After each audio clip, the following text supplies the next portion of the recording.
from Popcorn Movies Taiwan. Hi, Chris and Phil. Hey, how are you? Good, how are you? Doing great. Oh, dang.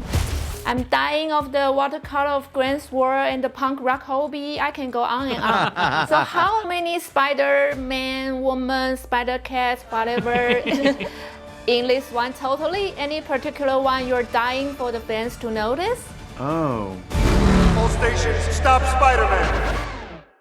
You? Me?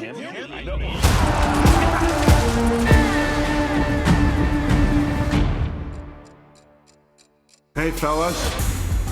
Hello. This could literally not get any weirder. It can get weirder. 2018年造成动画界轰动，最后更拿下最佳动画小金人肯定的那个蜘蛛人又回来了。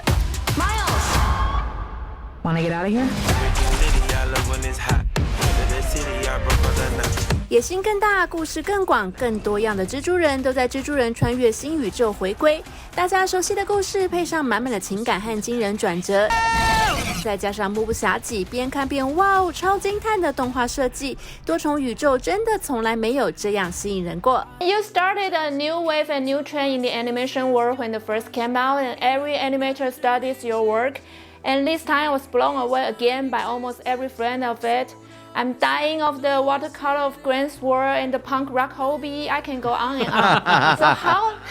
So how did you decide the animation style of each scene? Did you ask the animators to create a lot of different styles then decide? All of the choices that we made came out of the emotional storytelling. We wanted to start in Gwen's world. We wanted to start in a place we hadn't been before and get deeper into Gwen as a character. And Gwen's world was inspired by the covers of her comics, which were painted in a watercolor gouache style that's very beautiful. We thought it would be interesting if in that world it was very subjective to Gwen and her emotions and her experience, like a mood ring for her. And so if the world would fall away and start dripping when she was feeling sad or depressed, or would get fiery and hot when she was angry, and the idea that the world would be seen as she was feeling was really interesting. And then the artists and the animators and the lighters and the whole team figured out a way to make that into a reality, and was more beautiful than we could have even imagined. And on these characters, you're thinking about Spider-Man Punk, who you mentioned, who is someone who's an iconoclast who wants to do things differently and is trying to shake up Miles into seeing the world in a different way. The idea that he would look like punk posters that were Xeroxed and put together in a collage, and that he would never be the same thing for very long, seemed like it fit with his personality and the kind of world that he would come from. And on and on and on, every character, every world, every choice was made from a thematic, emotional standpoint first, and so that it rings more true and doesn't just feel like fun for fun's sake.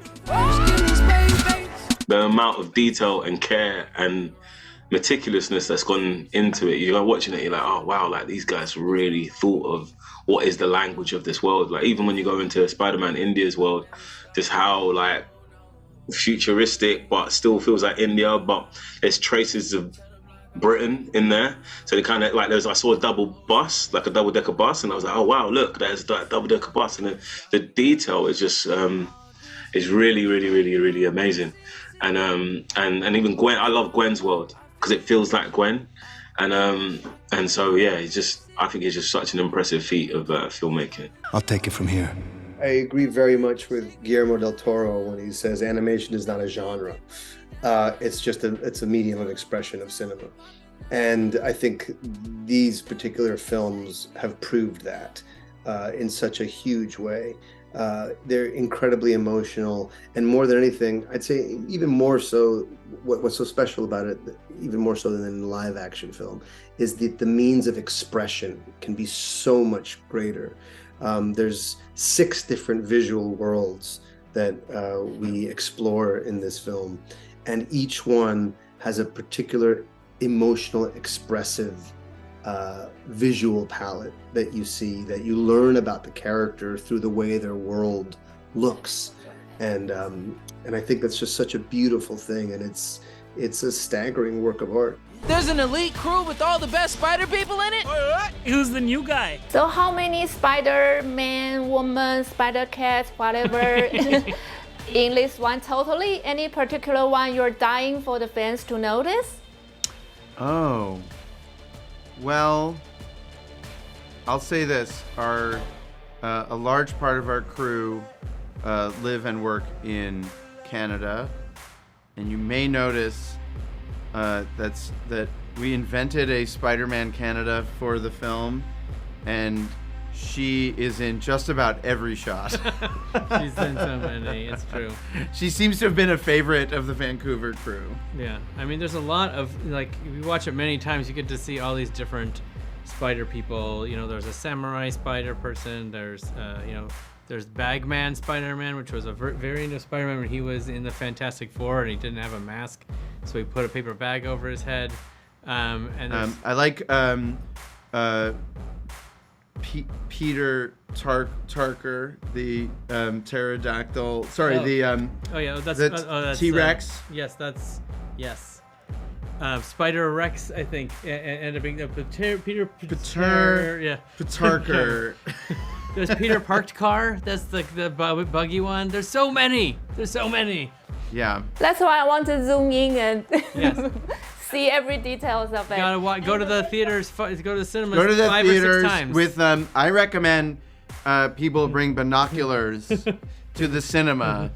That way they can really scan the frame. Watch it multiple times. Not bad, right?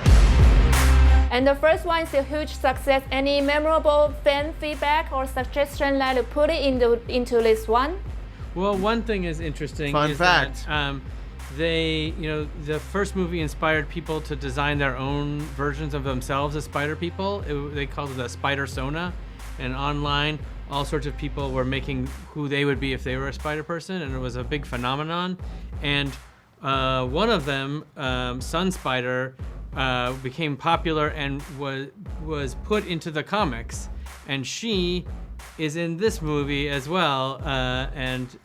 So it's come full circle that a fan-generated spider person, inspired by the first movie, wound up in the second movie. Seriously? Absolutely incredible. They are so wickedly talented, and they're a dream to work with. They're so much fun to work with. They allow us as actors so much freedom, and they set the tone in such a beautiful and creative space for us to go in and do what we do. And we have so much fun doing it. That's the best part. They just let me swear. They let me do anything. I just did what I wanted. So, and then they guided me in that process. It was a really great collaborative process, and they just threw lines at me. But I'll say this, and I'm like, all right, and I was like, and then I'll catch a line, and I'll go, what about this? But I would like surprise them with a line that they didn't even know I was gonna say, and then I was just trying to make them laugh sometimes. It was good vibes, man. I love working with those guys. What? Oh yeah! They don't really tell us no, which sometimes they should, because they don't edit us that often. But that's what's really fun and remarkable about doing this movie and playing these characters, is that there is a sense of play, and there's a sense of humor, and there's a sense of lightheartedness that comes along. But also then there's also this turn where you get to find all this heart and all this anguish sometimes and all this pain, because that's the human condition. But how you wear it, that's what matters. Hi, everyone in Taiwan. This is Chris and Phil, and you should definitely go see Across the Spider-Verse on the biggest screen possible, because it's a cinematic experience like you've never seen before in your entire life. That's true. It's like walking into a painting, and we hope you love it. It's a museum. Thank you. Thank you. Thanks for taking the time. Can't wait for the next one. Bye. Bye.